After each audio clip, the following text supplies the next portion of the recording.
Why hasn't there been a sequel to the Bible? Haven't people been inspired by God to write more messages than only those that were heard thousands of years ago?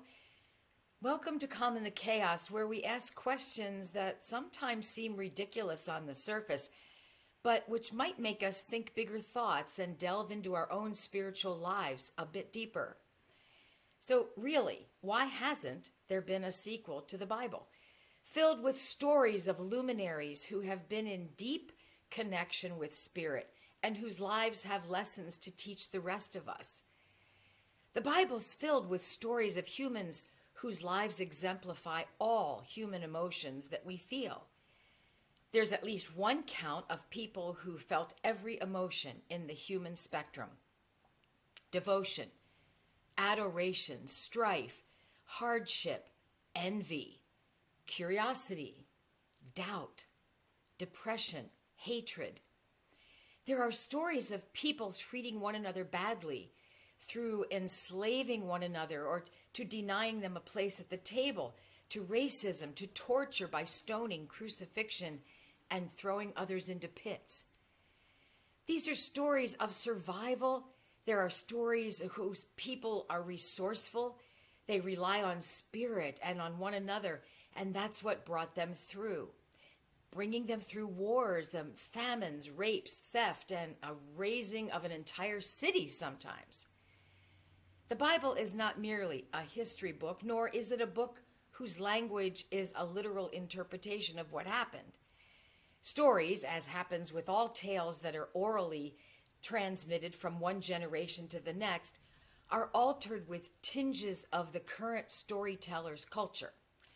That doesn't negate the relevance, however, of the lessons contained in the stories.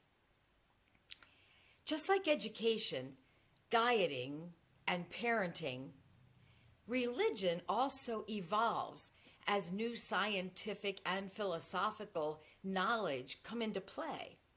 So why isn't there a follow-up on the Bible?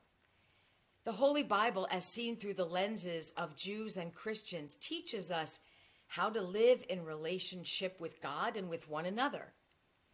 For Christians, the Bible leads the reader directly to the coming of Jesus, his life, his ministry, and his death.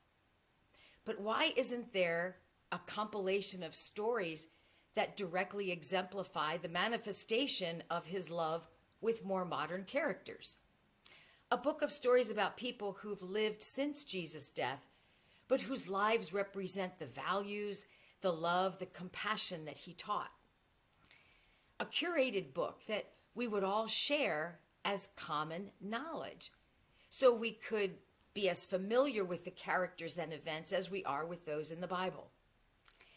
The stories of Ruth and Naomi, of Mary Magdalene, of Lot, his wife and his daughters, of Mary and Martha, how about King Solomon and Judas? They all have powerful lessons for us, but so do stories of people in more recent times. Some people who identify as Christians consider the Old Testament as a prequel and the New Testament as the real deal. Okay, I can go with that because I see Jesus as the example of perfect love and guidance, teaching us the way to behave with one another at a high level in this world. My friend Lori once said that she sees me as a Unitarian who loves Jesus. I like that. So my honest feeling is that we, of course, keep what Jews call the Torah and what Christians call the New Testament, but create an addendum. Curated prose and poetry that have been carefully selected to inspire and guide us further. Pieces of life where we can easily see God's hand in the person's life. And the stories could become part of our shared wisdom. Poetry that has been inspired by God has been crafted in recent years. Lives of people who love God and who have survived, been rescued, healed, protected, and encouraged have existed in recent years.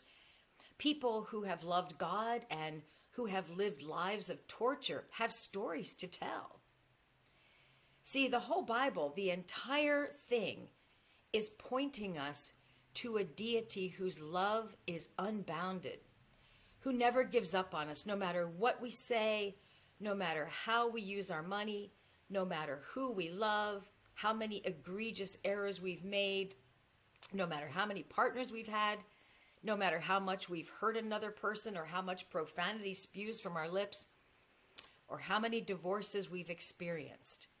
The infinite divine is just that, infinite. There is so much love available to us. Grace, too. That acceptance that we didn't do anything to deserve, that's what grace is. It's always available. And this is what the Bible's pointing to. Every story leads us there if we read carefully, deeply, getting beyond the literal words sometimes and hearing the metaphors, the understanding, and learning the parables. It's all pointing us to love your neighbor, love God, period. Now here's the tough part. I do love Jesus and I do read the Bible, but as an interfaith clergy, I also read sacred texts from other religions. I believe that our new awareness of how God works could and perhaps should be a more expansive one where each of us continues to follow a path that makes sense to us, the one that we know is right for us, but we open our hearts to break down the barriers that have been taught to us. Yes, taught to us. We allow ourselves to see God's hand in everyone, not just the people who share what we know as our own truth. For our book to move forward with the love your neighbor dictate, we need to truly allow others to be right in their thoughts and religions. The Jesus that I studied and know wants me to love all my neighbors and hear their stories. Take a breath as I offer some people that you may want to consider putting into our new imaginary Bible addendum. I believe they have important things to say, as important as some of the people you already know whose stories occurred thousands of years ago. Mary Oliver. She used the phrase listening deeply to the world as she wrote her poetry. I believe it's worth listening to her. Annie Zonfeld. She's an imam, and she wants the equality for women that Jesus portrayed in the recordings of his life.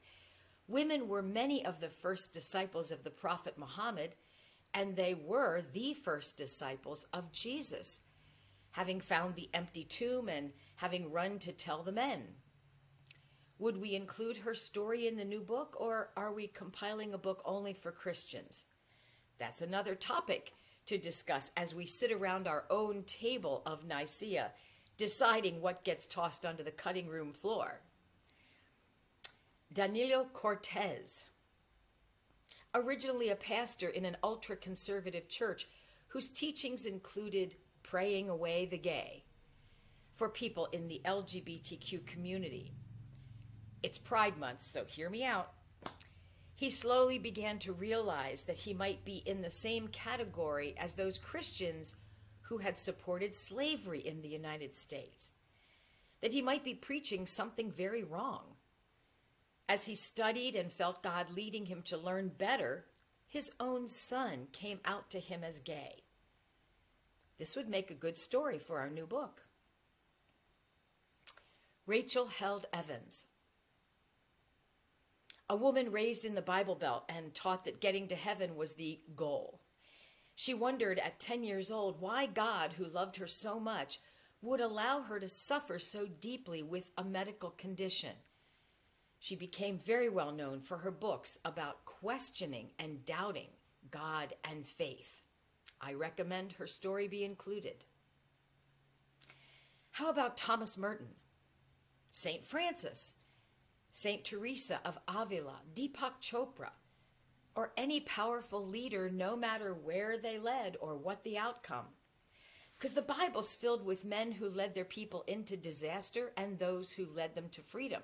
We learn from all of them. Now, while you're perusing your bookshelf and your heart for luminaries, visionaries, and God-filled storytellers, I also want you to think of a title for the new book. I mean, really, what could we possibly call it? I've asked a lot of questions today. Some might consider frivolous or blasphemous, but it's worth thinking about to put a finer point on what each of us actually believes and knows about our spiritual lives. May each of you be aware of the people around you this day, the people who inspire you, the people who educate you, so you can live your best life. Meanwhile, be thinking about that addendum. Blessings on all.